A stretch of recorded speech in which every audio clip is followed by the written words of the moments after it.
ओम श्री परमात्मने नमः। ओम श्री ओम श्री परमात्मा नमः। शिव जी का एक बोल लेते हैं।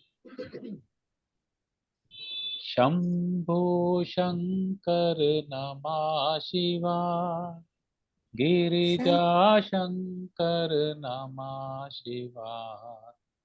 शंकर शंकर शंभु शिवा गिरिजा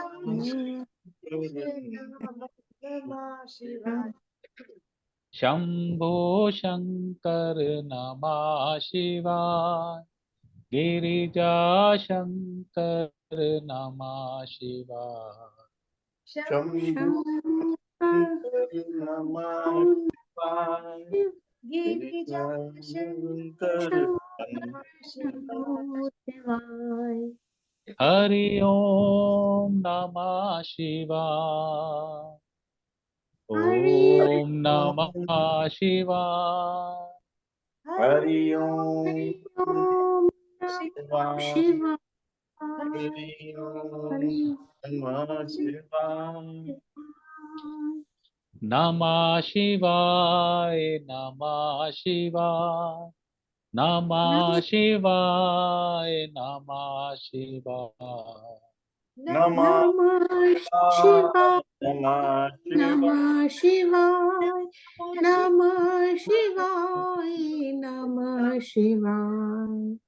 शंभो शंकर नमः शिवाय, गिरिजा शंकर नमः शिवाय। शंभु शंभो शंकर गिरिजा शंकर नमः शिवाय, नमः शिवाय, नमः शिवाय, नमः शिवाय। नमः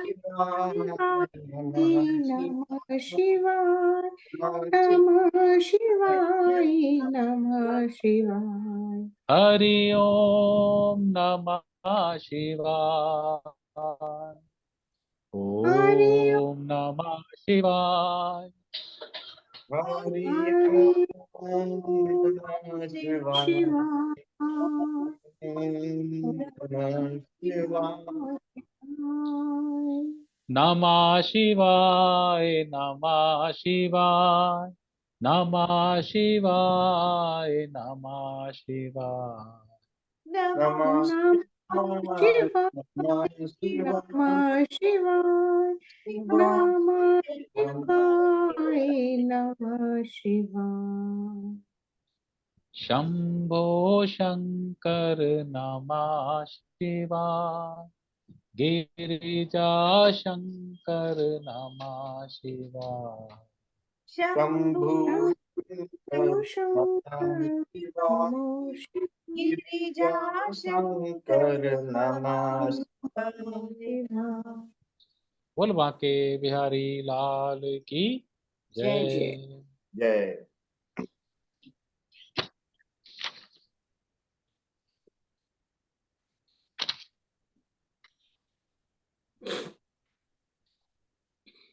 ओम पार्थाय प्रतिबोधिताम् ओम पार्थाय प्रतिबोधिताम् भगवता नारायणेन स्वम् भगवता नारायणेन नारायणेन स्वयं व्यासेन रचितां पुराणमुनिना व्यासेन पुराण मुनिना मध्ये महाभारतम् मध्ये मध्ये महाभारतम् महाभारतम् अद्वैतामृतवर्षिणीं अद्वैतामृतवर्षिणी भगवतीम् अष्टादशाध्यायिनीम् भगवतीमष्टादशाध्यायिनी अम्ब त्वाम् अनुसन्दधामि अम्ब अहं त्वाम् त्वां अनुसन्दधामि भगवद्गीते भवद्वेषिणीम् भगवद्गीते भक्तिश्रेणीम् नमोऽस्तु ते व्यास विशालबुद्धे नमोस्तुते विशाल बुद्धे पुल्लारविन्दायत पत्रनेत्र पुल्लारविन्दाय पत्र नेत्र नेत्र येन त्वया भारत तैलपूर्णः येन एतवे भारते पूर्णः प्रज्वालितो ज्ञानमया प्रदीपः प्रज्वालितो ज्ञानमयः प्रज्वलितो प्रदीपः ज्ञानमय प्रदीपः प्रपन्न पारिजाताय प्रपन्न प्रपन्न पारिजाताय परिजाताय स्तोत्र वेत्रैकपाणये स्तोत्र स्तोत्र वेत्रैकपाणये पाणये ज्ञान मुद्राय कृष्णाय ज्ञान ज्ञान मुद्राय मुद्राय कृष्णाय कृष्णाय गीता मृत्युहे नमः। गीतामृत गीतामृतये नमः। वसुदेव सुतं देवं वसुदेव देवं देवं कंस चाणूरमर्दनम् कंसचारुमर्दनं कंसचारुमर्दनं देवकी परमानंदम् देवकी देवकी परमानंदं परमानन्दं कृष्णं वन्दे जगद्गुरुम्। कृष्णं कृष्ण वन्दे वन्दे जगद्गुरुं जगद्गुरुं।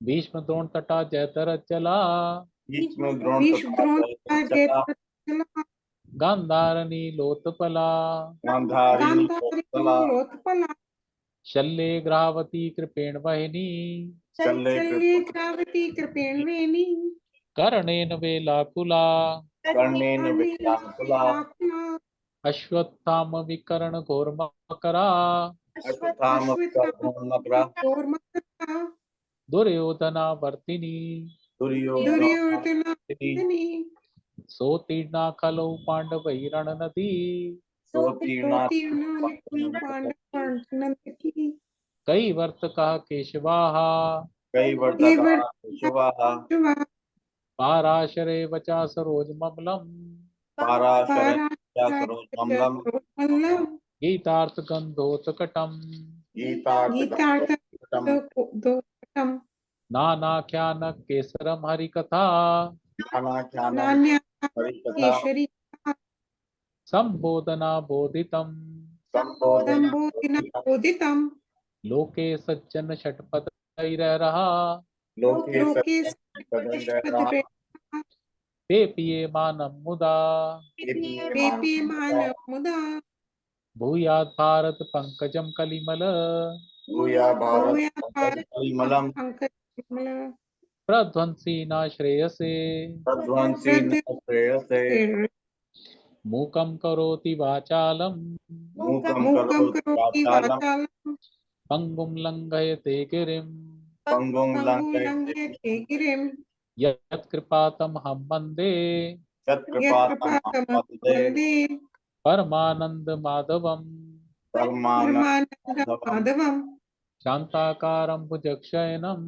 शान्ताकारं शान्ताकारं भुजगशयनं पद्मनाभं सुरेशम् पद्मनाभरेशं पद्मनाभं विश्वाधारं गगनसदृशम् विश्वाधारं विश्वधारं सदृशं गगनसदृशं मेघवर्णं शुभांगम् मेघवर्णम् मेघवर्णं लक्ष्मीकान्तं कमलनयनम् लक्ष्मीकान्तं लक्ष्मीकान्तं कमलनयनं योगीभिर्ध्यानगम्यम् योगी योगी विज्ञान वन्दे विष्णु भवभयहरम् विष्णु वन्दे विष्णु विष्णु भवभयहरं सर्वलोकैकनाथम् सर्वलोकैकनाथं यं ब्रह्मा वरुणेन्द्र रुद्रमरुतः यं ब्रह्मा वरुण स्तुन्वन्ति दिव्यैस्तेवैर् सुन्वन्ति कृतवन्ति ते देवैः वेत्स्ते वेदैः साङ्गपक्रमोपनिषदैर् वेदैः साम्प्रमोपनिषदैः वेदे गायन्ति यं सामगाः गायन्ति गायन्ति सामगाः ध्यानावस्थित तद्गतेर्मनसा ध्यानावस्थिततत्रनिमत्ता पश्यन्ति यं योगिनो पश्यन्ति पश्यन्ति यं योगिनो यस्यान्तं न विदुसुरासुरगुणा यस्यान्तं यस्सान्तं न विदुसुरासुरगुणा देवाय तस्मै नमः देवाय नमः तस्मै नमः देवाय तस्मै नमः देवाय देवाय नमः तस्मै नमः ओम श्री परमात्मने नमः। ओम श्री ॐ परमात्मा श्री परमात्माय नमः। तो हम थे 13वें अध्याय में। ये ना मैं थोड़ा स्लो चलूंगा या क्योंकि ये बड़ा मुश्किल अध्याय है और मैं चाहता हूँ ये समझ है और ये कंप्लीट है। इतना सुंदर है ये कंप्लीट है। तो अध्याय था ये क्षेत्र क्षेत्रज्ञ विभाग। ये हमने पढ़ ही लिया था। क्षेत्र मीन्स शरीर, वैसे क्षेत्र को संस्कृत में खेत कहते हैं।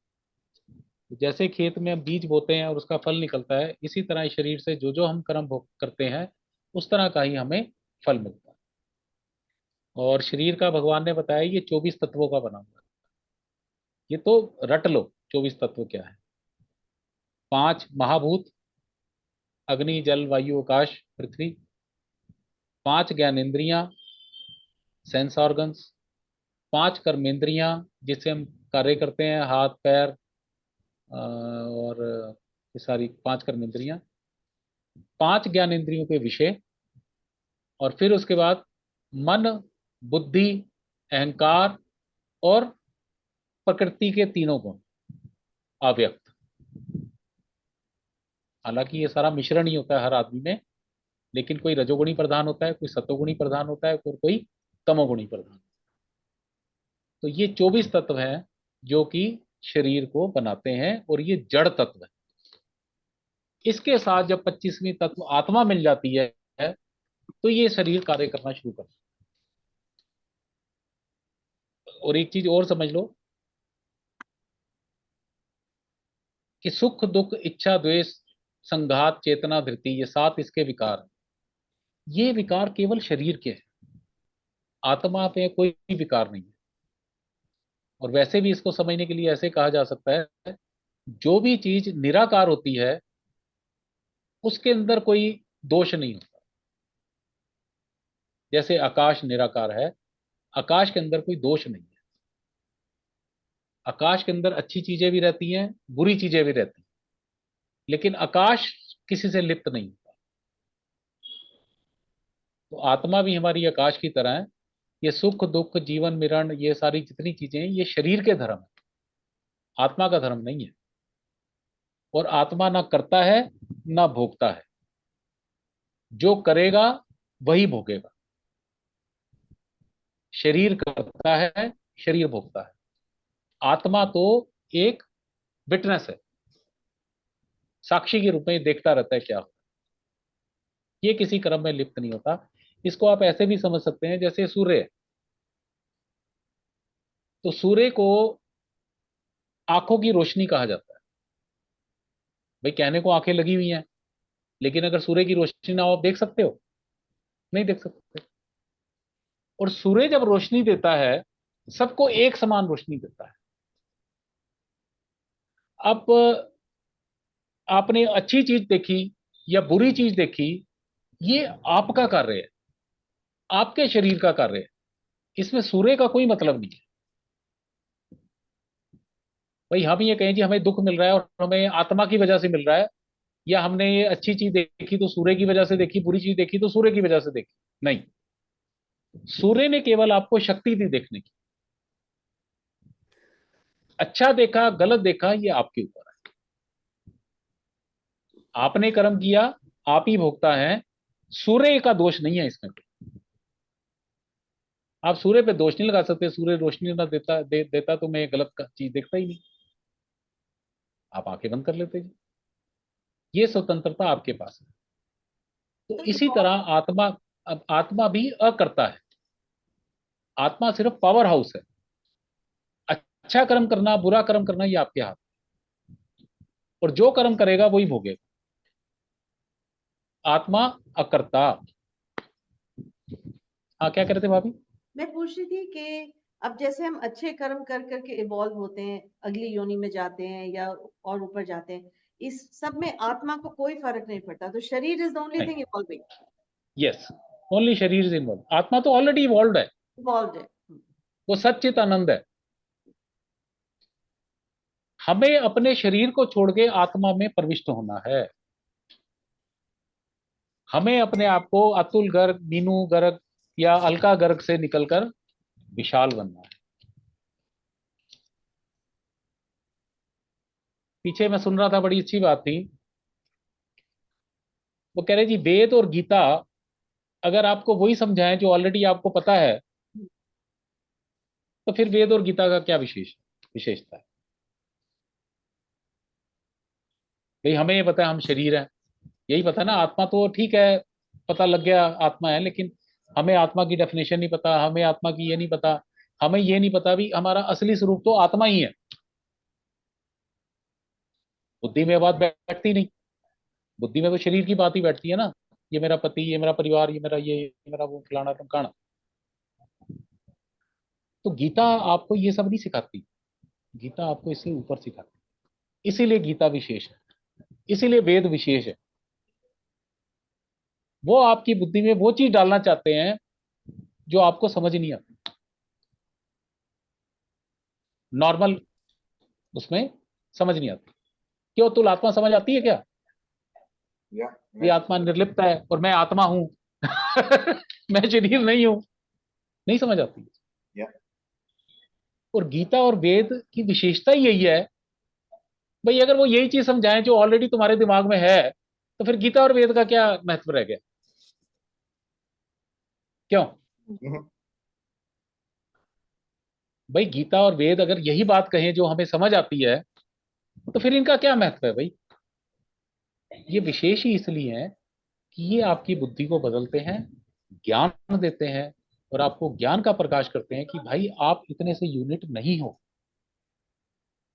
आप अपने आप को ये यूनिट मान बैठे हो। इस भ्रम से बाहर निकलो और अपने आप को पहचानो। और मैं आपको बताता हूं, मैं जैसे जैसे आपका मन सरल होता जाएगा ना, एक बार अगर आपको याद हो, मैंने कॉन्शियस पे बताया था आपको, मेरे गुरु ने बताया भाई कॉन्शियसनेस हमारा क्या है, जो सेंसरी ऑर्गन्स है नॉर्मल। एक माता का कॉन्शियस लेवल ऊंचे लेवल पे पहुंच जाता है, उसका लेवल इस लेवल पे पहुंच जाता है कि उसका लेवल कॉन्शियस बच्चे के कॉन्शियस से अटैच हो जाता है। बच्चा कहीं भी रो रहा है, माता को फीलिंग आ जाती है बच्चा मेरा डिस्ट्रेस, कॉन्शियस जुड़ जाता है। एग्जाम्पल मैंने दिया था कई दफा आप लोग को भी होता होगा, किसी दोस्त के साथ बड़ा अच्छा आपका वो बना हुआ है, या किसी माँ के साथ, फादर के साथ, किसी रिलेशन के साथ आपका बड़ा जबरदस्त रिलेशन, अगर उसे कुछ होगा तो आपका बेचैनी आपको होनी शुरू हो जाएगी कि कुछ हुआ है, एंड यू रिंग देम तो पता लगेगा कि उस बच्चे का एक्सीडेंट हो गया। कॉन्शियस का नेक्स्ट लेवल। फिर कॉन्शियस का थर्ड लेवल, जब आप शरीर से ऊपर आत्मा के लेवल पे आ जाते हैं। अगर मैं आत्मा के लेवल पे आ जाता हूं तो मैं आपको शरीर नहीं देखता, मैं आपको वही आत्मा देखता हूं जो मेरे अंदर है। और ऐसे मैंने एक तो नहीं, सैकड़ों ऋषि संत देखे हैं जो आत्मा के लेवल पे विचरण करते हैं। वो फिर बंदे क्या होते हैं, वो आपको देखते ही उन्हें सब पता लग जाता है आप क्या चीज है, क्या सोच रहे हो, कहाँ आपके दर्द हो रहा है, क्या क्या, क्योंकि आप में और उसमें कोई फर्क नहीं रह जाता। It is third level of consciousness which is called collective consciousness. You become one with all the organism. फिर इसके बाद आती है त्रिकालदर्शी कॉन्शियस लेवल। हमारे से ऊपर ग्रह हैं जो हमारी बुद्धि पकड़ते हैं, जो हमें सुख दुख देते हैं। अगर आपकी कॉन्शियस उस ग्रह लेवल तक पहुंच जाती है तो संत त्रिकालदर्शी हो जाता है। वो ये भी देख लेता है पिछले जन्म में आप क्या थे, उससे पिछले में क्या थे, उससे पिछले में क्या थे, और अब ये दुख भोग रहे हो तो क्यों भोग रहे हो, ये आपकी पत्नी बनी तो क्यों बनी, ये पिता बना तो क्यों बना, पिछले जन्म का आप लोग का क्या रिश्ता है जिसकी वजह से आप, ये आपका मित्र क्यों है और ये आपका दुश्मन क्यों। मैंने इस लेवल के भी संत देखे, देखते ही बता दो, और आपको भी फील करा देते हैं पिछला जन्म क्या था, उससे पिछला क्या था, उससे पिछला क्या था। आई टोल्ड यू ना, शिवानंद बाबा की कितनी मैंने स्टोरियां बताई आपको। तो गीता और वेद का विशेषता ही इसलिए है, वो आपको एक यूनिट से निकालकर विशाल दृष्टि देते हैं। और ये इसके बाद जो हम पढ़ रहे हैं शरीर के बाद, ज्ञान। ज्ञान वो साधन है जिससे ईश्वर बना जाता है और ईश्वर को जाना जाता है। और ये सारे, चाहे आप गुरु ग्रंथ साहब पढ़ लो, चाहे जो मर्जी पढ़ लो, सोई जानई जही देव जनाई। जब वो देखता है कि आप इस लेवल में आ गए हो, ज्ञान के ये सब साधन कर लिया आपने, तो वो आपको दिव्य बुद्धि दे देता है। जानत सोई, सोई हो जाए। और जिस समय आपने उसे जान लिया, फिर आप ही ईश्वर हो जाते हैं। ये हर ग्रंथ के अंदर लिखा है। ये समझाना गीता और वेद का कर रहे हैं। इसलिए गीता और वेदों का विशेष महत्व है। ये वो चीज नहीं बताते जो ऑलरेडी हमें पता है। ये आपकी बुद्धि में वो डालना चाहते हैं जो हम भूले बैठे। भगवान को पाना नहीं है, जो चीज पाई जाएगी वो फिर खो जाएगी। भगवान को केवल जानना होता है। गे, गे मैंने जानना, जानने योग्य। भगवान तो सर्वत्र ही है, हमें केवल जानना है उसे कि वो ये है। भगवान कहीं खोया हुआ नहीं है, कहीं पर वहां नहीं बैठा हुआ। अभी आएगा इसमें, सब जगह, हमारे अंदर भी है, बाहर भी है, हर जगह ओमनी प्रेजेंट। उसे पहचानना है, और पहचानने के साधन ये 20 जो हमने शुरू किए थे। तो एक एक लाइन में ले लेते हैं दोबारा, जहां तक हमने करा था। सबसे पहला था अमानित्वम, विनम्रता, अभिमान का ना होना, मान की इच्छा का ना होना। अदम्भित्वम, दंभ का ना होना। दंभ होता है कि जो मैं नहीं हूं उसे बताना। मैं भक्त नहीं हूं लेकिन मैं लोगों को बड़े कपड़े कपड़े टिक्के टिक्के लगा के बताता हूँ जी मैं बड़ा बहुत बड़ा भक्त हूँ। दंभ आचरण का ना होना। शांति, क्षमा, क्षमा का गुण होना। ये ना सारी एक एक करके सीढ़ी है। सबसे पहली सीढ़ी विनम्रता, विनम्र हो जाइए, किसी से मानता की इच्छा ना रखिए। अदम्भित्वम, उसके बाद अपना दंभ छोड़िए, जो मैं हूं उसे ही प्रेजेंट कीजिए लोगों के साथ। तीसरा है शांति, क्षमा करने का भाव। और क्षमा भी ना बड़ा ही छोटे को कर सकता है, छोटा बड़े को क्षमा नहीं कर सकता। भाई मेरे सामने एक बहुत बड़ा पहलवान आ जाए, मुझे थप्पड़ मार दे, अब मैं उसका कुछ बिगाड़ ही नहीं सकता, और मैं कहूँ जी मैंने इसे माफ किया। ये क्या बात हुई? तो माफी तो इसलिए वो एक मैंने दोहा भी बताया था, क्षमा पड़न को चाहिए छोटन को उत्पात। छोटे तो उत्पात करते रहते हैं, जब आप अपने से छोटे को क्षमा करना ही क्षमा है। कह रहीम हरि का घटे हो, रहीम कह रहे हैं हरि का क्या घट गया? भृगु जो मारी लात, भृगु ने हरि के छाती पे लात मारी, तो हरि का क्या घट गया? तो क्षमा बढ़न को चाहिए। ठीक है। फिर था आर्जवम, सरलता। जो आप अंदर हैं वही बाहर है, और किसी से भिड़ने की कोशिश ना करें। हमारा गुरु कहता था भी हर आदमी अपने कर्मों के हिसाब से जिंदगी जी रहा है। उसका एक टाइम टेबल है। किसी से उसने गलत बोलना है, किसी से उसने मित्रता करनी है, हर बंदे का टाइम टेबल। तो आप अगर उसे बदलने की कोशिश करते हैं तो ये उसके प्रति हिंसा है। बदल सिर्फ दो लोग सकते हैं, या गुरु बदल सकता है किसी को, या भगवान बदल सकता है। आपके कहने से कुछ नहीं, मतलब आपके कहने से कोई बदल जाए चमत्कार वाली बात ही है।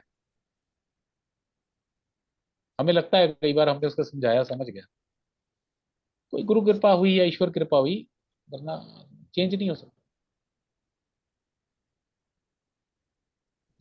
आर्जवम, सरलता, सरलता का भाव। आचार्य उपासनम, फिर उसके बाद गुरु की सेवा। गुरु जीवन में आएगा तो वो आपको ठीक रास्ते पे ले जाए, लेकिन वही गुरु के आने से पहले आपको ये गुण लेने पड़ेंगे कि आप में विनम्रता हो, आपके अंदर दंभ का भाव ना हो, आपका स्वभाव सरल हो, आप माफ करने वाले इंसान हो जो भी आपके प्रति गलती करते हैं, तब आपको गुरु चाहिए। चौड़े होके गुरु के आगे के तो गुरु ऐसे ही भगा देगा, पहले दिन ही भगा देगा। हमारे चौथे अध्याय में भी था ना, तीन गुरु वो शिष्य की वो है गुरु के पास जाने से पहले। तत्विधि प्रणीय परिप्रश्न सेवया, गुरु के सामने जाती पहले दंडवत प्रणाम। दंडवत प्रणाम मीन्स विनम्रता। परिप्रश्न, सरल नहीं,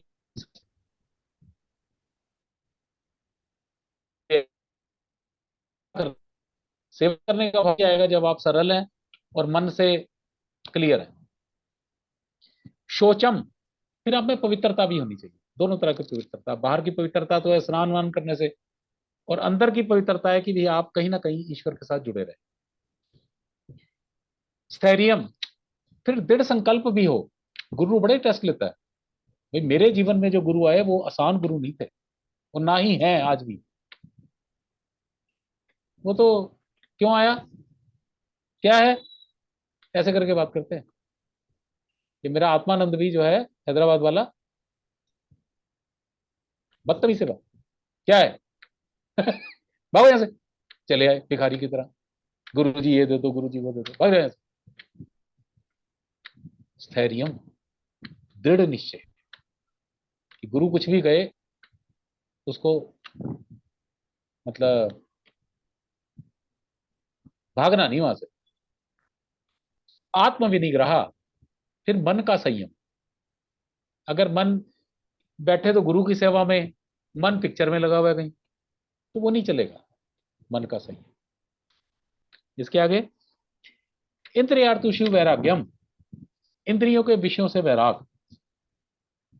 ये भी बड़ा इंपॉर्टेंट है। इंद्रियार्थेषु, अर्थ होते हैं विषय, इंद्रियों के विषयों से वैराग्यम, वैराग्य होना। मैंने वो बताया था ज्यादातर जीवों में एक एक इंद्री केवल प्रधान होती है, और वही उनकी मौत का कारण बनता है। कुरंग मतंग भ्रंग मीन पतंगा। कुरंग मैंने हाथी, हाथी की स्पर्श जो इंद्री होती है, मतलब वो कामी बड़ा होता है। मैंने पहले ही बताया, फिर भी बता देता हूँ, ये चीजें ना पता होनी चाहिए। तो हाथी को कैसे पकड़ते हैं, एक गड्ढा खोदते हैं, उसके ऊपर वो एक कागज की हथनी रख देते हैं ढक के गड्ढे को। हाथी उस हथनी के चक्कर में आता है और गड्ढे में गिर के फंस जाता है, और वो उसे पकड़ के उसके दांत वांत निकाल के अपना बेच बाच देते हैं और उन्हें मार डालते हैं। स्पर्श इंद्री, टच। कुरंग मतंग, हाँ। फिर है हिरण, हिरण की कान की इंद्री। अब आजकल तो गोली वोली मार देते हैं हिरण को, पुराने जमाने में जो पकड़ते थे तो वो वीणा बजाते थे, बहेलिया वीणा बजाता था। हिरण इतना चंचल होता है कि मतलब उसे पकड़ा ही नहीं जा सकता, हिलता रहता है। बाण भी मारोगे तो वह इधर से निकल जाएगा, उधर से निकल जाएगा, क्योंकि वो इतना चंचल होता है। लेकिन वीणा की आवाज से वो खड़ा हो जाता है सुनने की, बड़ी सुंदर आवाज है। बस जैसे ही वो खड़ा होता है, स्थिर होता है, बहेलिया पीछे से तीर मारता है और उसे मारता है। तो श्रवण इंद्री से हिरण जान दे। फिर है भ्रमर, भ्रमर होता है भवरा। भवरे के दांत या वो जो भी इतने स्ट्रोंग होते हैं कि पेड़ के अंदर छेद कर देते हैं, लेकिन वो अपनी सूंघने की इंद्री से मरता है। कमल के फूल पे जाता है, सूंघता रहता है, सूंघता रहता है। और कमल का फूल क्या होता है कि दिन में तो खिला रहता है, रात को बंद हो जाता है। तो उसे पता है अभी बंद हो जाएगा, लेकिन वो सूंघने की इतनी चाव होती है उसे कि और सूंघ लूं, और सूंघ लूं, और सूंघ लूं करते करते वो कमल बंद हो जाता है। कमल बंद हो जाता है तो वो, हालांकि उसमें पावर है कि वो पंखड़ियों को काट के निकल जाए, लेकिन उसे लगता है नहीं, ये इसने मेरे को बड़ी सुगंध दी है, इसके साथ मैं कैसे वो कर सकता हूँ, और उसी में बंद होकर रात को वो जान देता है। फिर आता है पतंगा, मच्छर। उसकी दृश्य इंद्री, आंखें, रूप। कहीं भी बल्ब होगा, कहीं भी वो जल रहा होगा दिया, तो उसे बड़ा वो आएगा अट्रैक्शन, और सीधा उसके जाके टकराएगा, वहीं पंख उसके जल जाएंगे और नीचे गिर जाएगा। ये हमने सबने देखा ही है बारिश के दिनों में, बाहर बल्ब रात को छोड़ दो, सवेरे कम से कम 10,000 मच्छर नीचे मरे पड़े होते। तो हर जीव में एक एक इंद्री प्रधान है। मनुष्य में पांचों इंद्रियां प्रधान, देखने की भी, स्पर्श करने की भी। और मीन पांचवी रह गई थी उसमें, मछली। मछली को आप पकड़ नहीं सकते, इतनी वो होती है। कांटा लगा दो उसके अंदर, कुछ भी वो बना दो, 2 मिनट में उसे खाएगी और पकड़ लेगी, जीभ की वजह से वो जान देगी। और मनुष्य में पांचों की पांचों इंद्रियां स्ट्रॉन्ग है। इसलिए क्या कहा इंद्रियार्थेषु वैराग्यम, इंद्रियों के विषयों से वैराग्य होना चाहिए। भोजन उतना करना है जितना हमारे शरीर के लिए जरूरी है। भोजन के लिए नहीं जीना, जीने के लिए भोजन करना। तो हमारी पांचों की पांचों इंद्रियों, तो इंद्रियों के विषयों से उनको वैराग्य कराना, रोकना, ये भी एक ज्ञान का एक सीढ़ी है। फिर आगे अनहंकार एवचा। अब इसके बाद अपने आप को मिथ्या अहंकार से हटाना है कि अब मैं शरीर नहीं हूं, देहात्म बुद्धि से बाहर निकलने की कोशिश करनी है इसके बाद, क्योंकि मैं देह नहीं हूं, मैं आत्मा हूं और इसका धीरे धीरे एक्सपीरियंस करना है। फिर इसके बाद था जन्म मृत्यु जरा व्याधि दुख दोषानुदर्शनम, हमने यहां छोड़ा था। जन्म के दुखों का ध्यान करो, कितनी मुश्किल से बच्चा पैदा होता है, फिर पैदा होने के बाद ही कोई वो ऐसा नहीं कि दुख दूर हो जाते हैं। भाई 1 साल का बच्चा, उसे ये नहीं पता लगता, पॉटी आ जाती है, माँ सोई पड़ी है तो बेचारा पॉटी में ही पड़ा हुआ है, जब वो उठेगी तो साफ करेगी, गंद में पड़ा हुआ है। अच्छा, कभी बच्चे को देखो, सबको हमें एक्सपीरियंस है, बच्चे कई दफा बचपन में बड़ा रोते हैं। अब माँ को ये नहीं पता लगता भी ये क्यों रो रहा है, इसके पेट में दर्द है, गले में दर्द है, टांग में दर्द है, कान में दर्द है, कहाँ दर्द है, रो रहा है। ना वो माँ को समझा पाता है भी मैं क्यों रो रहा हूँ, ना माँ को समझ आता है कि ये क्यों रो रहा है। ये सारे दुख हैं। फिर अब तो और भी ज्यादा दुख हो गए हैं। बच्चा जरा सा बड़ा होता है, सीधा 10 किलो का बैग लटका देते हैं उसके पीछे, चल भाई स्कूल जा। अब टिंकल टिंकल लिटिल स्टार सुना याद करके, अब ये याद करके सुना। अब उसके बाद थोड़ा बड़ा होता है, उसे आईआईटी इंजीनियरिंग का टारगेट मिल जाता है, डॉक्टरी का टारगेट मिल जाता है, करो भाई। तो ये सब दोष ही है। सुख की आशा है, सुख है नहीं। और जितने भी सुख मिलते हैं ये इंद्रियों और इंद्रियों के विषयों से मिलते हैं। फाइनली इन सब का परिणति दुख में होती है। लेकिन आत्मा में ना सुख है ना दुख है, ना ईर्ष्या है ना द्वेष है, आनंद ही आनंद है। और आनंद का कोई जोड़ा नहीं, जैसे सुख का जोड़ा दुख, जन्म का मृत्यु। आनंद ही केवल एक ऐसी चीज है पूरे ब्रह्मांड में जिसका ऑपोजिट होता ही नहीं। And once you have experience of that आनंद, फिर ये संसार बेकार लगता है। मतलब एग्जाम्पल बड़ा वो है, लेकिन ये हमारे वो लोग देते हैं। सबसे बड़ा सुख क्या है? तो कह रहे जी जब सेक्स होता है तो at the time of ejaculation that is the biggest सुख ए पर्सन फील्स।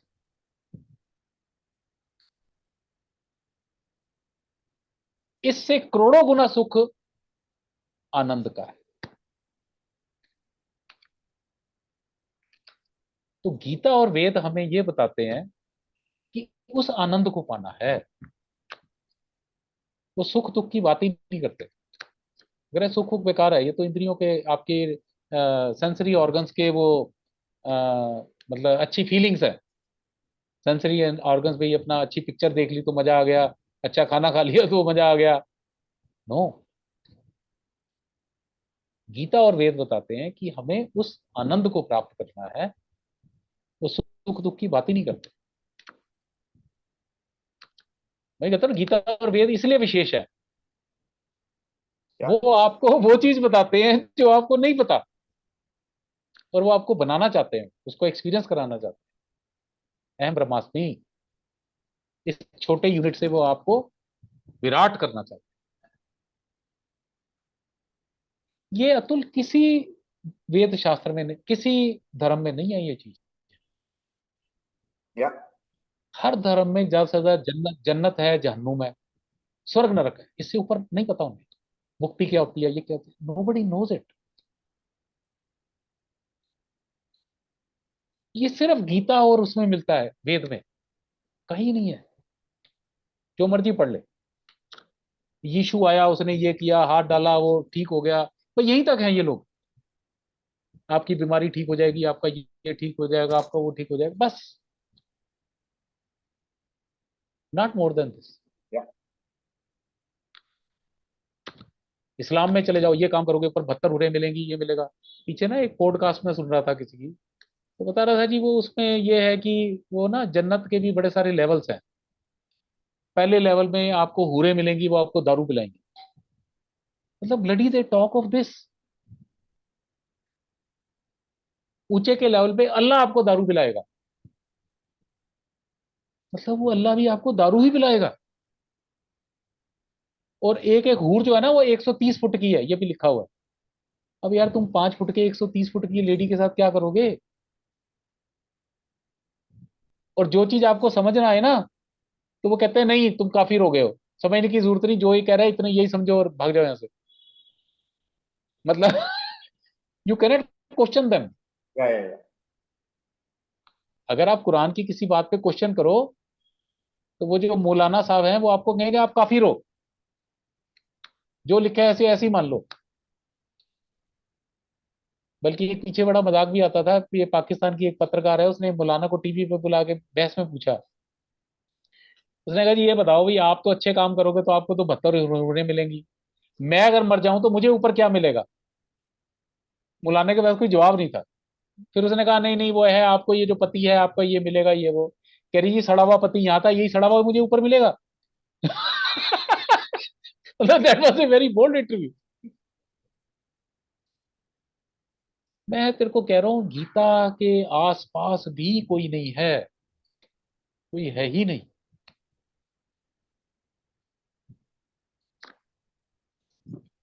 जन्म मृत्यु जरा व्याधि दुख दोषानुदर्शनम।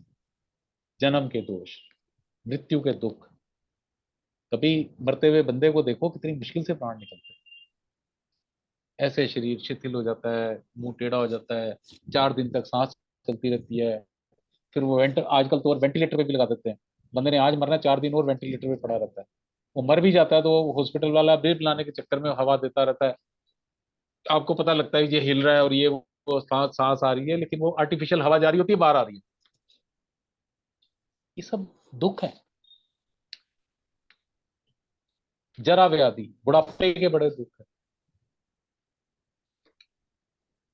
अपनी मदर को देखा है तूने अब तक? मैं अपनी मदर को देखा, हाँ बड़ा मुश्किल। या हर तीसरे दिन, हर दूसरे दिन वो डायलिसिस होती है। इतने मोटे मोटे पाइप लगाते हैं, 2 घंटे बाद उनका हाथ सुन हो जाता है, रोने लग जाती हैं, आंखों में आंसू आते हैं। लेकिन वो डायलिसिस पूरी करानी पड़ती है 4 घंटे। या कष्ट है। आप चल नहीं पाते, आप ये नहीं करने पाते, इच्छाएं अब खत्म, पूरी नहीं हो पाती। फिर रोग आ जाए जीवन में, रोग के बड़े दुख है। लेकिन होता क्या है कि ये सब चीजें आती हैं जीवन में, और जब हम इस फेस में आ रहे होते हैं ना, होते हैं, तो फिर भगवान को बड़ी प्रार्थना करते हैं यार एक बार ठीक कर दे, उसके बाद तो बस 1 घंटा तो मैं रूटीन बनाऊंगा ही तेरी पूजा करने का। लेकिन जैसे ही ठीक हो जाते हैं फिर वहीं के वहीं, फिर वही इंद्रियों के विषय अपनी तरफ खींचना शुरू कर देते हैं। फिर वही आंख सोचती है ये पिक्चर देखनी है, कान सोचते हैं कि ये गाने सुनने हैं, जीभ कहती है कि नहीं आज रसमलाई खानी है। हम वहीं वहीं वहीं पहुंच जाते हैं। ये बड़ी हार्ड सच्चाई है। ये अपने आप इंट्रोस्पेक्ट करो, आपको खुद को पता लगेगा कि कभी बहुत बीमार हुए थे तो भगवान की पूजा वूजा करती था, तो मन में ये आता था कि अब ठीक हो गए तो 1 घंटा भगवान की जरूर पूजा किया करें। लेकिन सब खत्म हो जाता है। तो माया बड़ी बलवान है, खींच लेती। तो जन्म मृत्यु जरा व्याधि दुख दोषा अनुदर्शनम। इन सब के दुखों को दोषों को याद करो, देखो, और फिर उसके बाद उस मार्ग पे जाओ जिस मार्ग पे ये चीजें नहीं है। ये 15वें अध्याय में आएगा, भगवान बताएंगे कि संसार को छोड़ के अब उस मार्ग पे जाओ जिस मार्ग पे जाके वापिस नहीं आना पड़ता। तो ये हो गया था। अब आगे है आसक्तिर, आसक्ति, ममता, अहंता। ये मैं हूं, ये मेरा पद है, ये मेरा वो है। मैंने बताया ना मृत्यु के टाइम 4 जो मोह है ना ये नहीं छूटते, बड़े मुश्किल जान निकलती है। सबसे पहले कमाया हुआ धन, बड़ी मेहनत से भाई साहब ये धन कमाया, और अब वो यमदूत आ गया लेने के लिए। धन तो मैंने भोगा ही नहीं, अलमारी में पड़ा हुआ है। मैंने अपने बेटे को भी नहीं बताया, यहाँ छिपा रखा है। अपनी बीवी को नहीं बताया भी मेरे स्विस अकाउंट में इतने अरब रुपए पड़े हैं। निकलती नहीं जान, खींच के लेकर जाता है यमराज। चल भाई हो गया टाइम, चलो। ये सब धनपनी अब यहीं। पत्नी को पति की याद आती है, पति को पत्नी की याद आती है, इसका क्या होगा? पति सोचता है जब यमदूत आ जाते हैं इसका क्या होगा, और पत्नी सोचती है भी मेरे बाद इनका क्या होगा। तीसरा, पुत्र मोह, पुत्र या पुत्र, बच्चे मेरे इतने प्यारे हैं, ये है वो है, अभी मैंने इसकी शादी करनी थी, अब शादी करती तो वो तो अभी प्रेग्नेंट है, पता नहीं कैसे बच्चा पैदा होगा, मैं अगर चली जाऊंगी या मैं चला जाऊंगा तो क्या होगा। बेटा मेरा छोटा है, अभी तो दुकान संभाल भी नहीं पाता ढंग से। ये सब चीजें। और चौथा, पद का मोह, मैं यहाँ का वो हूँ सीईओ, मैं ये इस कंपनी का क्या होगा मेरे बाद, मैंने इतनी कंपनी मुश्किल से चलाई है। ये चार मोह जो है ये मृत्यु के टाइम में बहुत तंग करते हैं। इसलिए मैं बार बार कहता हूँ 60+ में आके रोज रात को प्रैक्टिस करो मरने की। ये सोचो आंखें बंद करके कि यमराज आ गए तो क्या मैं तैयार हूं जाने के लिए, कि हफ्ते में एक बार तो कर लिया करो। मैं इतनी बार कहता हूँ। रात को सोने से पहले सोचो कि आ गया यमराज, क्या मैं तैयार हूं निकल इस शरीर से निकलने के लिए। तो जहां जहां जो कमी है उसे पूरा कर दो। धन कमाए हुए में लग रहा है कि भाई इसका क्या होगा, तो विल कर दो कि मरने के बाद इस चीज को मिल जाए, खत्म बात। तो यमराज आएगा तो हमें लगेगा यार मैंने जो धन है उसको टिकाने लगा दिया, खत्म बात।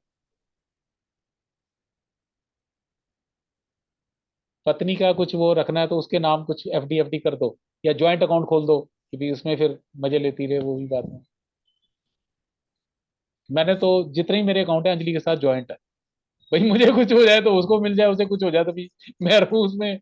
हम दोनों ही चले गए तो फिर वो बच्चों के नाम नॉमिनेशन।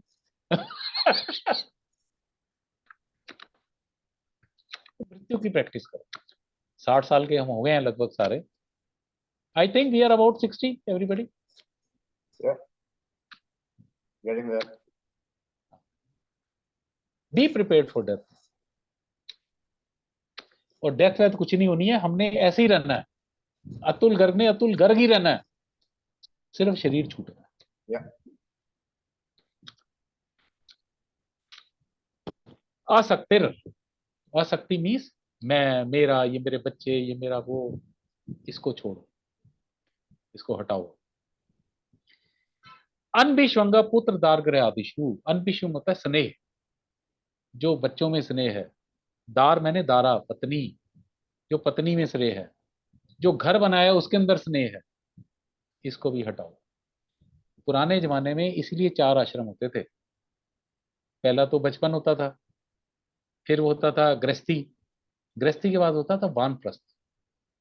वानप्रस्थ होता था कि मैंने अपने परिवार के लिए बहुत कुछ कर लिया, अब मैं समाज के लिए करूँ। तो लोग समाज के प्रति समर्पित हो जाते। फिर लास्ट में आता था, वानप्रस्थ के बाद क्या होता था? Yes. संन्यास। संन्यास। तो फिर वो घर बार बीवी पत्नी सब छोड़ के चले जाते। तो मैं ये कहता हूं कि कहीं जंगल में नहीं जाना, लेकिन कम से कम मन से संन्यास लेना शुरू करो। मन से वानप्रस्थ में आ जाओ कम से कम। वानप्रस्थ मीन्स कि अगर बच्चे कमाने लग गए हैं तो मैंने बच्चों के लिए नहीं जोड़ना, अब मैंने समाज के लिए करना है। समाज के प्रति आपकी कोई ड्यूटी है तो उसे पकड़ो। कोई बच्चा पढ़ना चाहता है, उसके पास पैसे नहीं है, उसे पढ़ाओ, सबसे बढ़िया चीज है। बच्चों के लिए छोड़ने को कोई फायदा नहीं है यार। हमारे यहाँ कहावत होती थी, पूत सपूत तो क्यों धन संचय, पूत का पूत तो क्यों धन संचय। मैं अपने पिताजी को सुनाता था ये बात। वो कई बार कहते थे कि यार ऐसा है वो ना, मतलब पुराने लोग कंजूस होते थे। मैं कह रहा था जो आपने कमाया ना खर्च कुछ कर लो, पूत कपूत तो क्यों धन संचय। अगर मैं बेकार आदमी हूं तो मेरे लिए धन जोड़ने की जरूरत नहीं। आपको ही तकलीफ होगी, इतनी मेहनत से कमाया, ये बेकार कर रहा है। पूत सपूत तो क्यों धन संचय। भाई अगर मैं ठीक हूं तो मैं अपने आप ही कमा लूंगा ना, मुझे आपका पैसा क्यों चाहिए। I don't need your money. तो जो मिनिमम देना है बच्चों को दे दो। तो वानप्रस्थ मीन्स कि now you have to think for the society. और वो जो लास्ट वाला सन्यास, सन्यास मीन्स कि अब मन से मैंने अपने आप को घर भी त्याग दिया, पत्नी भी त्याग दी, बच्चे भी त्याग दिए। अब नियम से मैं इनकी सेवा करता हूँ, नियम से मैं वो करता हूँ, नियम से मैं पापा बनाऊं ये वो, लेकिन अब मन से सन्यास है। और अतुल जीवन का ना असली जीवन तो वही जिएगा जो इस तरह से जिएगा। और ये वेद ने हमें 4 वर्ण आश्रम दिए हैं। वेदों ने तो दिया ना, ये कहीं और थोड़ी लिखा हुआ, वेदों से ही है। और अगर आप इस तरह से जीवन जीते हैं, मैं सत्य कहता हूं, यमराज आएगा तो उससे पहले तुम उसका इंतजार कर रहे होगे, चलो भाई कहाँ चलना है, चलो चलो चलो। और अगर अच्छे कर्म किए हुए हैं तो मन में ये विश्वास भी होता है कि मेरा क्या बिगड़ेगा, क्या जो भी मैंने यहाँ भोगा इससे अच्छा ही कुछ मिलने वाला। प्रॉब्लम कहाँ आती है, जब वो लेने आता है तो हमें ना सारी पिक्चर आती है पूरे, मतलब ये शास्त्र में बताते हैं कि मृत्यु के समय पूरी पिक्चर चलती है जीवन की, मरने से पहले जो चीजें भूल भी गए ना वो भी सामने आ जाती है। ये वो 2 साल का था तो मैंने उसको मारा था, 5 साल का था तो उसने मेरे को मारा था, उसकी मैंने चोरी की थी, इसके मैंने धोखा दिया था। तो फिर आदमी डर जाता है, उसे लगता है यार मैंने इतने बुरे काम किए हैं, अब पता नहीं मेरा क्या होगा। लेकिन अगर आप कहीं ना कहीं ईश्वर में लग जाते हैं तो वो बुरे कर्म जो है वो अपने आप खत्म होते चले जाते हैं, वो याद भी नहीं आते।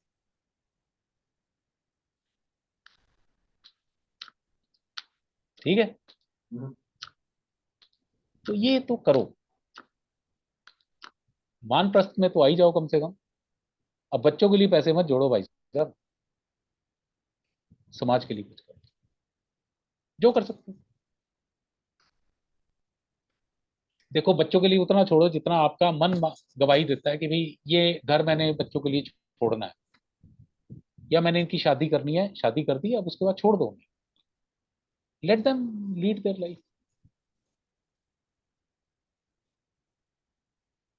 या ये मान लो कि बच्चे हमने नालायक पैदा किए हैं जो खुद कुछ करेंगे ही नहीं, हमारे घर में रहेंगे, हमारे पैसे पे पलेंगे, हमारे पैसे पे ही मृत्यु तक अपना वो ही खाएंगे, खुद तो कुछ करेंगे नहीं। ठीक है, अनभिष्वंग पुत्र दारगृह आदिशु, बच्चों में, पत्नी में और घर के अंदर अपना स्नेह अब त्यागो। तो ये यहां तक हम आगे समझ लो सन्यास की स्थिति में विनम्रता से चले थे, चलते चलते चलते सन्यास की स्थिति में आ गए। आगे अब जब सन्यास हो गया तो आगे क्या करेंगे। मई चा अनन्य योगेन भक्ति रव्याभिचारणी, फिर इसके बाद ईश्वर के अंदर भक्ति क्रिएट करनी है। और भक्ति कैसी क्रिएट करनी है, अव्याभिचारणी। एक व्याभिचार वर्ड सुना मैं, इसका मीनिंग पता है व्याभिचार। Mhm. व्याभिचार होता है कि भाई जैसे मैं अपनी पत्नी को छोड़ के 2 और लेडीज के पीछे भागूं, या कोई लेडी अपनी पत्नी को छोड़ के किसी के पीछे भागे, उसे कहते हैं व्याभिचार। ठीक है, Okay. और जो पत्नी सिर्फ पति के ही समर्पित है उसे कहते हैं सती या अव्याभिचारणी। जिसके जीवन में व्याभिचार लेश मात्र भी नहीं है वो है अव्याभिचारणी। तो भक्ति कैसी करनी है, किसी भी एक भगवान को पकड़। लेकिन यहां तो कृष्ण कह रहे हैं जी मैं ही हूं। भाई अगर किसी का कृष्ण में मन नहीं लगता तो गणेश को पकड़ ले, शिव को पकड़ ले, माता को पकड़ ले। तो भक्ति ये है कि एक में भक्ति होनी चाहिए, अव्याभिचारणी। ये नहीं कि मैं कृष्ण की भक्ति कर रहा हूं उसके बाद एक वो कुबेर देवता के पीछे भी लगाऊं, भैया धन दे दो, माँ लक्ष्मी के पीछे पड़ा हूं, माँ सोना दे दो। तो अनन्य योगेन, अनन्य भाव से मेरी भक्ति कैसी होनी चाहिए? एक टक, अव्यभिचारिणी। जैसे पत्नी, सती पत्नी अपने सिर्फ पति के अलावा किसी और को की तरफ देखती भी नहीं, वो होती है भक्ति अव्यभिचारिणी, ऐसी भक्ति एक सती स्त्री। फिर अब नेक्स्ट है विविक्त देश से वित्वम, अकेले में रहने की प्रैक्टिस। विविक्त देश बड़ा मुश्किल है भाई साहब, अकेले रहना। कहना आसान है, अपने आप को बंद करके देखो एक दिन कमरे में, मन छटपटाएगा, नहीं पिक्चर देख लें, टीवी देख लें, सीरियल देख लें, उसको फोन कर लें, व्हाट्सएप देख लें। तो विविक्त देश से वित्वम, अकेले रहने की प्रवृत्ति। आगे अरतिर जन संसदी। जन संसदी मीन्स जो हम बना लेते हैं ना, कम्युनिटी, लायन क्लब बन गया, ये मोहल्ले का एसोसिएशन बन गई, तो उसमें जाके बड़ी बातें करते हैं। चार दोस्तों का ग्रुप बना लिया, सवेरे घूमने गए तो अकेले नहीं जाते जी, हम चार बंदे घूम जाते हैं, और आपस में दे बातें वे बातें, दे बातें वे बातें, खत्म ही नहीं होती बातें। तो बेकार की बातों से नहीं, अगर कोई समूह रखना भी है तो भक्त लोगों का समूह होना चाहिए, ऐसे लोगों का समूह होना चाहिए जो सिर्फ ईश्वर की बातें करें, व्यर्थ की बातें ना करें, संसार की बातें ना करें। और नहीं तो अरति, अरति होता है मीन्स इच्छा ना होना। अरति मीन्स, रति मैंने किसी चीज में इच्छा होना, अरति मीन्स अनिच्छा, मतलब भीड़ समुदाय से अनिच्छा, उस भीड़ समुदाय से जो संसार की बातें करता है। आज बाइडन ने ये कह दिया, आज उसने ये कह दिया, केजरीवाल बंद हो गया, ये हो गया, वो हो गया, इससे कोई मतलब नहीं। अब ज्ञान के मार्ग पे जाना, तो ज्ञान की ही बात होगी। अब ना केजरीवाल आएगा, ना बाइडन आएगा, ना कोई और आएगा।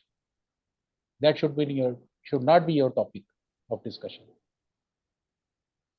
और संसार में जाओगे तो कोई भगवान की बातें नहीं करता, वो सब यही बातें करते हैं।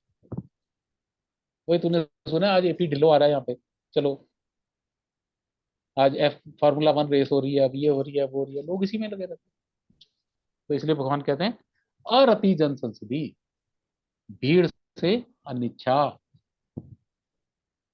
आगे अध्यात्म ज्ञान नित्यतम। अध्यात्म ज्ञान मीन्स आत्मा का ज्ञान। फिर उसके बाद आपने ऐसी किताबें पढ़नी है, या उस मार्ग पे पढ़ना है कि जिसमें आपको आत्मा का ज्ञान हो। ये 19वीं सीढ़ी है। और सबसे लास्ट है तत्व ज्ञानार्थ दर्शनम। अब 19वें में अध्यात्म ज्ञान नित्यत्व मीन्स अब आत्मा को जानना है। तो आत्मा को जानने को यही तरीके हैं, जैसे मैंने भी बताया, आत्मा करता है, वो कुछ नहीं करती, सच्चित आनंद है, केवल पावर हाउस है, और आनंद ही आनंद है।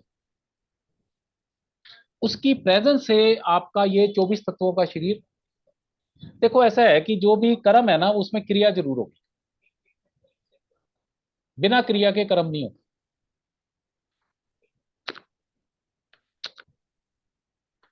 और आत्मा कोई कार्य करती नहीं। इसका एक एग्जांपल और बताऊं।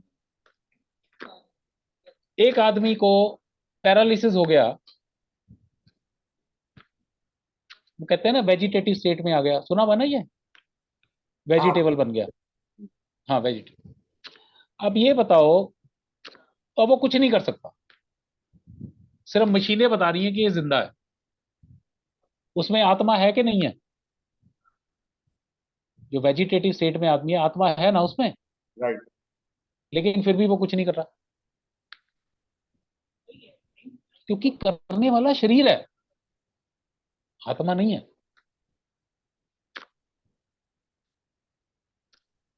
भाई मेरी टांग में पैरालिसिस हो गया, उठाओ ऐसे नीचे गिर जाएगी, आत्मा तो है ना शरीर में। तो यहीं से पता लगता है कि आत्मा कुछ नहीं करती, करता सिर्फ शरीर है। ये गीता और वेद हमें ये बताने की कोशिश करते हैं कि हम आत्मा से अलग हैं, और कैसे अलग है, ये सब बताते हैं। ये बड़ा मुश्किल विषय है, आसान विषय नहीं है। Yeah.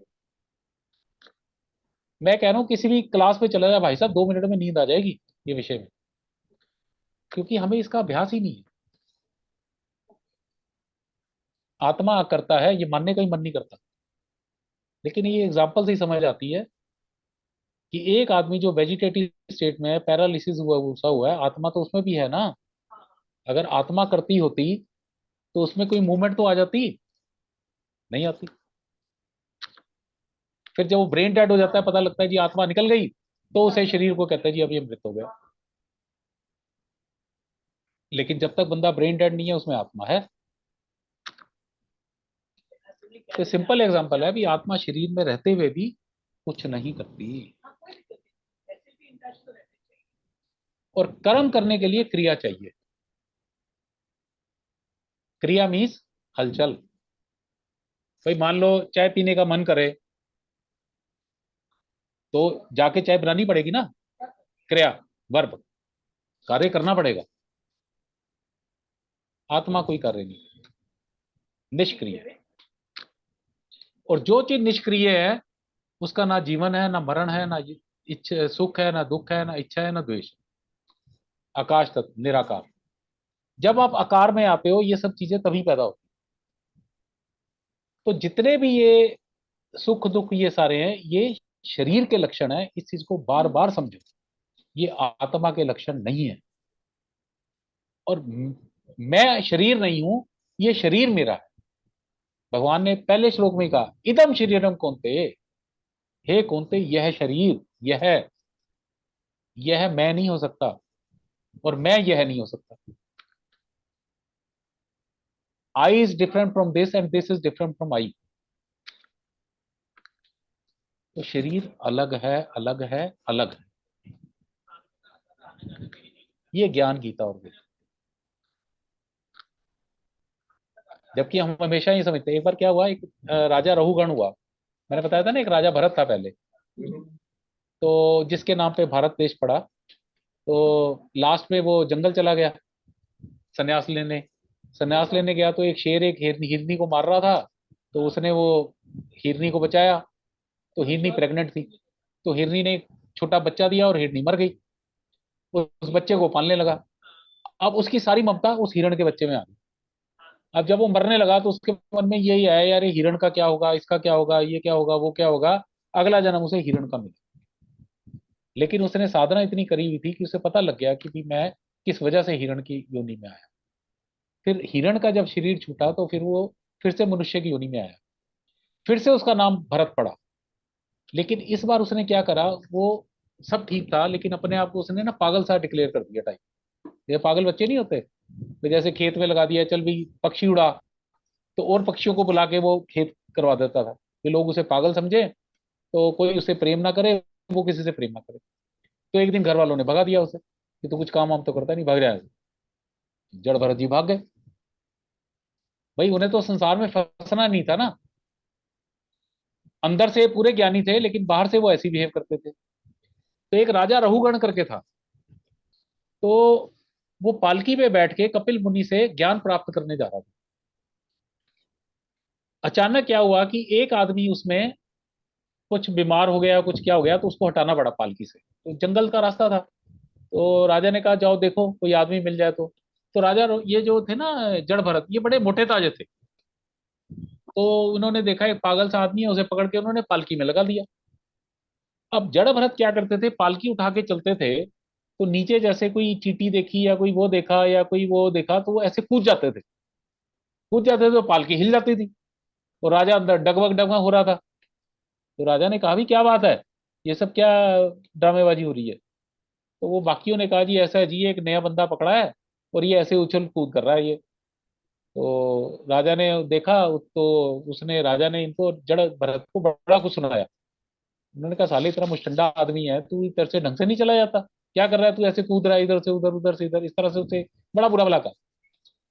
तो जड़ भरत को लगा कि ये रहुगुण जा तो ज्ञान के लिए रहा है, लेकिन ये वही ना, विनम्रता है नहीं। ये सबसे पहला क्या है, विनम्रता। विनम्रता इसमें है नहीं।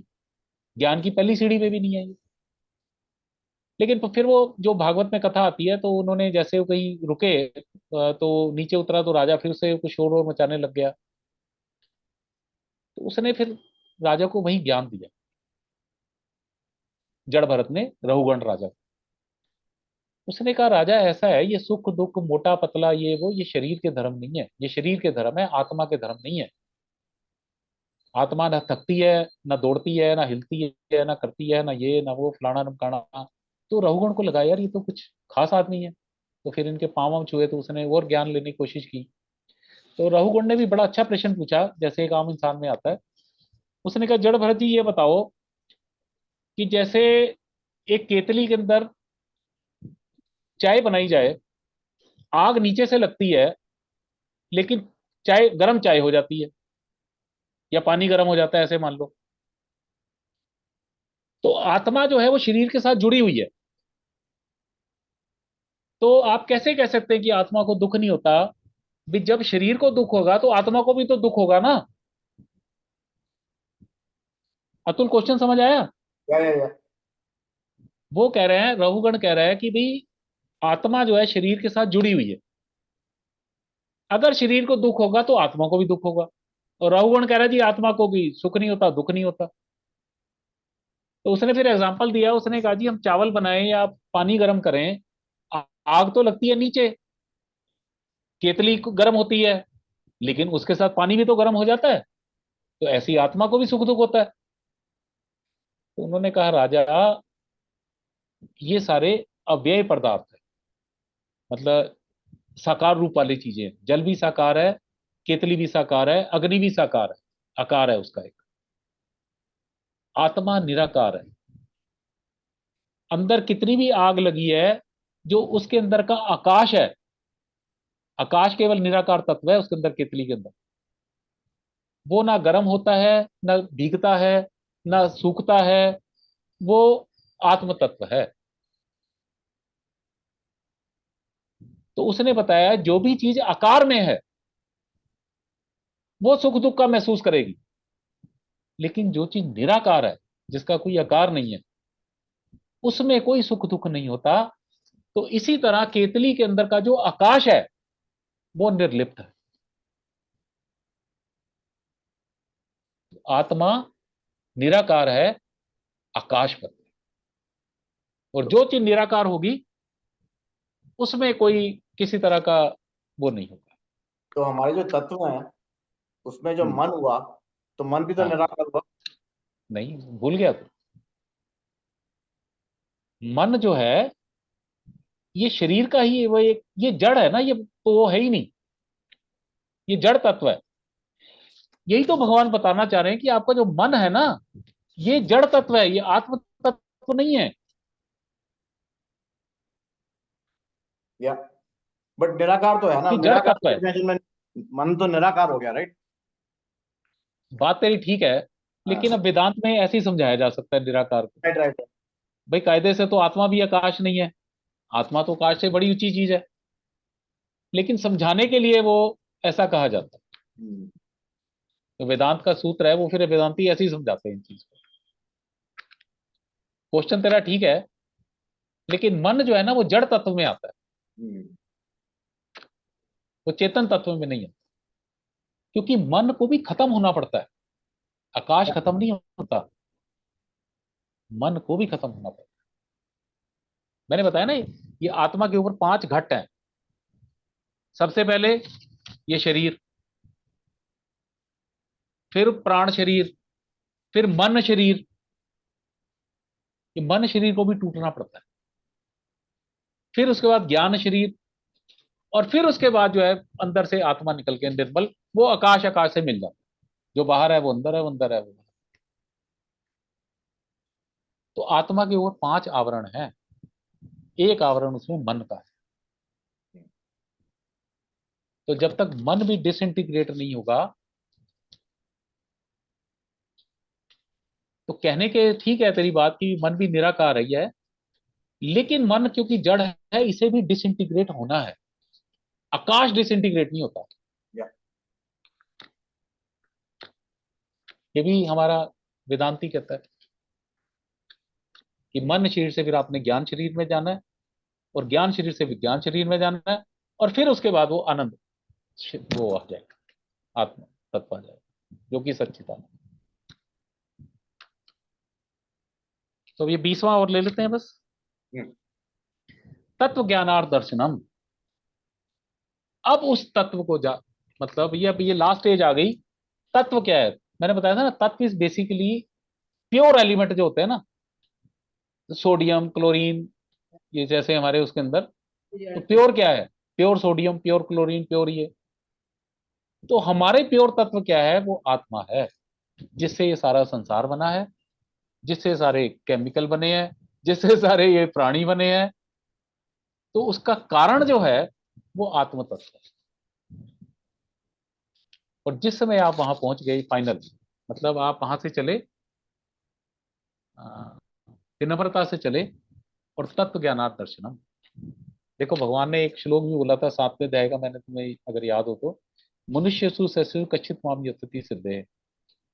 भगवान ने कहा हजारों लाखों मनुष्यों में से कोई एक मेरी तरफ आता है, और यतताम अपि सिद्धा नाम, और ऐसा जो एक आता है ना, उसके भी बहुत सारी भीड़ बना ली जाए, तो उनमें से भी कोई एक मुझे जान पाता है, तत्व से जान पाता है। कश्चित माम वेत्ति तत्वतः। तत्व मीन्स मूल रूप। तो जैसे सोने के गहने बहुत सारे हैं, कोई कान का है, कोई बिच्छू है, कोई कुछ है, कोई हरगनी है, लेकिन मूल तत्व क्या है? सोना। भाई सोने के डिफरेंट रूप दिए हुए हैं ना। भाई एक्चुअली तो जितने भी आभूषण है, जितने भी ऑर्नामेंट्स हैं, वो किसके बने हुए हैं? सोने के। लेकिन जब वो ऐसे गोल बन जाता है तो उसे कहते हैं चूड़ी बन गई। छोटा हो जाता है तो हम कहते हैं जी कान वाला बन गया। कभी कमरबंद हो गया तो कमरबंद बन गया। लेकिन मूल क्या है? बेसिक क्या है? सोना। इसी तरह ये संसार जितना भी है, इसका मूल तत्व क्या है? आत्मा। वही परिवर्तित हो जाती है, आकाश बन जाती है, वायु बन जाती है, जल बन जाती है, 84 लाख योनियां बन जाती है, कुछ भी बन जाती है। लेकिन अगर ये सारा कुछ खत्म हो जाएगा, भाई पूरे सोनों को आप गला दो, सारे भूषणों को, तो क्या रह जाएगा? मूल तत्व रह जाएगा, सोना। इसी तरह ये सारा संसार अगर खत्म हो जाएगा तो जो बचेगा वो आत्म तत्व।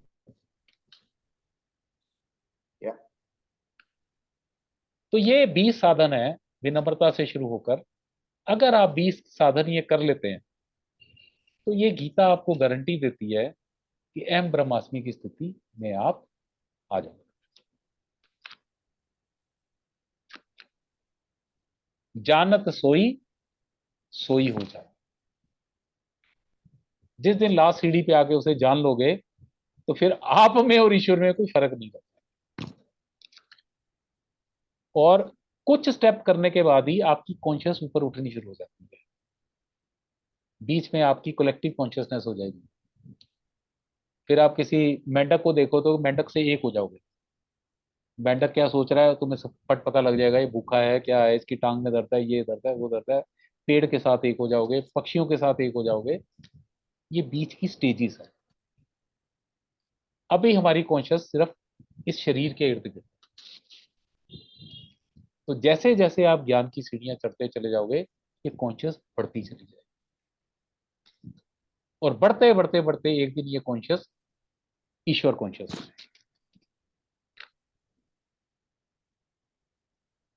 इसमें कहीं कोई शक नहीं है।